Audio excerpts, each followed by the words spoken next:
Le muscle supraépineux naît au sein de la fosse supraépineuse en avant de l'épine de la scapula. Il suit, et c'est quelque chose de très important à comprendre pour l'échographie, une trajectoire oblique vers l'avant et le dehors pour cheminer sous une arche anatomique que nous voyons ici. Elle est constituée en arrière de l'acromion, au milieu de l'articulation acromioclaviculaire et en avant du ligament coraco-acromial tendu du processus coracoïde à l'acromion vers le dehors. Ce tendon va ensuite cheminer vers l'extérieur pour s'insérer sur le tubercule majeur de l'humérus par un tendon à l'architecture complexe, constitué en avant d'un tendon cylindrique et en arrière d'une lame plate. L'anatomie précise du tubercule majeur mérite d'être détaillée. Il existe en fait 3 facettes d'insertion distinctes. Une première est horizontale et reçoit le supraépineux, une seconde est oblique et reçoit l'infraépineux, une troisième est verticale et plus postérieure et reçoit le teres minor. Cette anatomie est intéressante à constater sur un squelette comme celui-ci. En position neutre, on note que le tubercule majeur est relativement incarcéré sous l'acromion. Pour rendre les tendons accessibles à la sonde d'échographie, il est intéressant de mettre le bras en rétropulsion afin de dégager la partie antérieure notamment du tubercule majeur vers l'avant. Il existe en regard des tendons de la coiffe des rotateurs une bourse séreuse, ici représentée en bleu, dite sous-acromio-deltoïdienne. Celle-ci pénètre vers le dedans sous l'acromion, chemine vers le dehors le long de l'humérus, mais également vers l'avant en surface du sous-scapulaire et vers l'arrière en surface de l'infraépineux.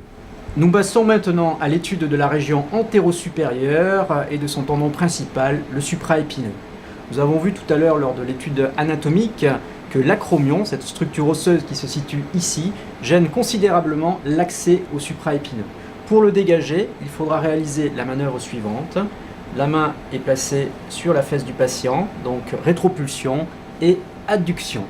Ainsi, le supraépineux sera parfaitement dégagé sous le relief acromial. On va commencer l'exploration du supraépineux par une coupe longitudinale de ce dernier. Vous voyez que la coupe longitudinale, l'orientation doit être celle de ma sonde actuellement, donc oblique vers le haut et le dedans. Un des petits trucs pour vérifier que votre coupe est bien réalisée dans le bon plan est de regarder l'orientation des fibres du deltoïde, ici sous-jacent. Si celles-ci sont parfaitement parallèles, allongées dans leur plus grand axe, c'est que votre coupe est dans un plan satisfaisant. Avant de détailler l'écostructure interne du supraépineux, notez sa forme en bec d'oiseau, convexe vers le haut. Sur cette coupe longitudinale du supraépineux, on reconnaît en profondeur le cartilage de la tête humérale. Ici, un peu plus en dedans, sur le tubercule majeur, le fibrocartilage qui correspond à l'insertion du tendon du muscle supraépineux dans l'os. Un peu plus en dedans, une zone d'anisotropie qui correspond à un changement de direction des fibres. Cette anisotropie peut être contrecarrée en orientant différemment la sonde. Toujours sur cette même coupe, on peut avoir dans les cas favorables la chance de mettre en évidence le faisceau cylindrique antérieur, qu'on voit ici sous la forme de fibres parfaitement parallèles, qui donne une image de tendon dans le tendon. En superficie du tendon du muscle supraépineux, on remarque cette zone non fibrillaire qui correspond à la bourse sous-acromio-deltoïdienne. Une image figée de cette coupe coronale sur le supraépineux n'est pas suffisante pour son étude exhaustive. Il va falloir translater la sonde vers l'arrière, puis vers l'avant, afin d'obtenir cette image dans son axe longitudinal de la portion horizontale du long biceps.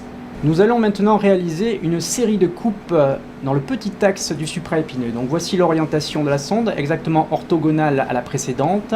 On place le tendon du biceps de ce côté de l'écran et cette partie que vous voyez ici correspond au supraépineux.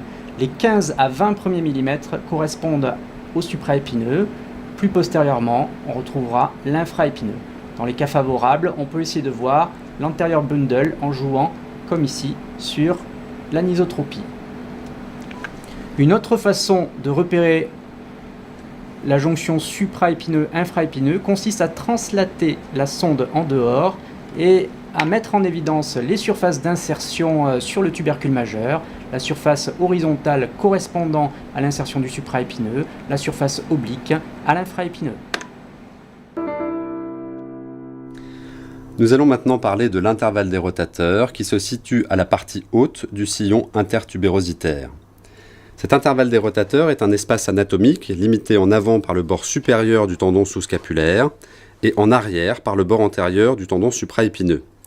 Il comporte le tendon du long biceps lors de son virage vers le bas depuis la cavité articulaire. Il est maintenu en place par la poulie comportant le ligament gléno-huméral supérieur, ainsi que les deux faisceaux du ligament coraco-huméral qui se prolongent vers l'arrière par une structure appelée câble des rotateurs et qui chemine en profondeur des tendons supraépineux et infraépineux. Nous allons maintenant détailler une coupe particulièrement importante, celle dite de l'intervalle des rotateurs. On translate à partir de la coupe du petit axe sur le supraépineux la sonde discrètement vers le bas pour obtenir cette image où vous pouvez voir ici en bas le subscapulaire, ici le tendon du biceps et ici le tendon du supraépineux. Poursuivons par les éléments ligamentaires de l'intervalle des rotateurs avec un hamac ligamentaire constitué ici du gléno-huméral supérieur, ici du ligament coraco-huméral et de ses deux faisceaux. Cet intervalle se poursuivant, on le devine ici, par le câble des rotateurs à la face profonde du supraépineux. Pour faire une belle coupe sagittale du muscle supraépineux au sein de sa fosse, la sonde est ainsi placée. Il faut obtenir sur l'image 3 reliefs osseux absolument obligatoires. Le premier est la clavicule en avant, le second est l'épine de la scapula en arrière, le troisième est le bord supérieur de la scapula ici. Vous noterez en surface le muscle trapèze. Tout ce qui existe sur l'image par ailleurs entre les reliefs osseux est bien le muscle supraépineux.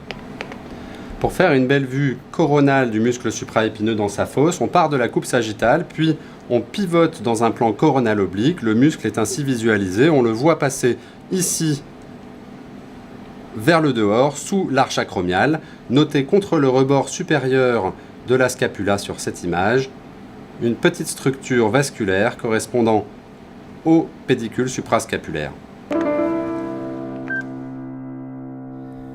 L'articulation acromioclaviculaire unit le bord médial de l'acromion d'une part et l'extrémité distale de la clavicule d'autre part.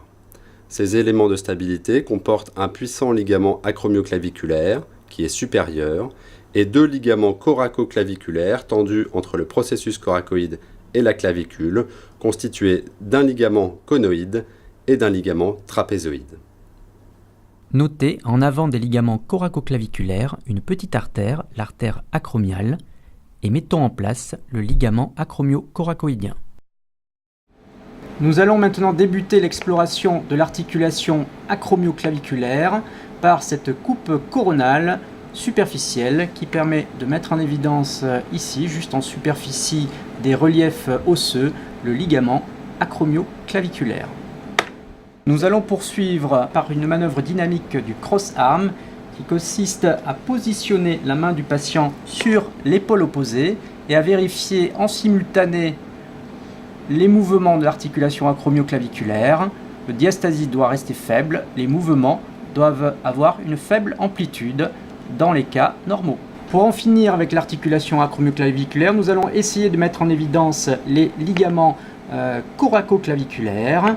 Donc on commence par cette coupe sur la pointe de la coracoïde, on essaie d'allonger cette coracoïde dans son plus grand axe. L'endroit le plus rétréci entre la coracoïde et la clavicule correspond au ligament coracoclaviculaire, ici le conoïde, ici le trapézoïde, juste en profondeur de cette artère acromiale. On complète l'exploration de la région antéro-supérieure par la mise en évidence du ligament acromio-coracoïdien. Ce ligament est tendu de la pointe de la coracoïde et en orientant un petit peu notre sonde, on arrive à l'allonger parfaitement de la pointe de la coracoïde ici vers le rebord antérieur de l'acromion. Il existe plusieurs manœuvres dynamiques pour rechercher un conflit sous-acromial. La première que l'on peut montrer est celle décrite par Nathalie Bureau. Elle consiste à opposer sur l'image le tendon supraépineux à gauche et l'acromion à droite, à demander au patient de marquer une rotation interne, coude tendu, à faire une abduction antépulsion autour de 60 degrés. On redescend vers le bas, on teste plusieurs fois en observant le passage de la grosse tubérosité et du tendon sous l'acromion. La deuxième manœuvre dynamique que l'on peut décrire pour rechercher un conflit sous-acromial consiste en une manœuvre de NIR, bras en abduction, avec rotation médiale. On va observer lors de cette manœuvre le comportement du tendon supraépineux sous le ligament coraco-acromial. On le trouve dans le plan longitudinal comme tout à l'heure. On pivote à 90 degrés et on demande au patient de faire les mouvements de rotation interne sur ce bras en abduction. On observe alors le comportement du tendon supraépineux et de la bourse sous le ligament coraco-acromial que l'on voit à droite de l'image.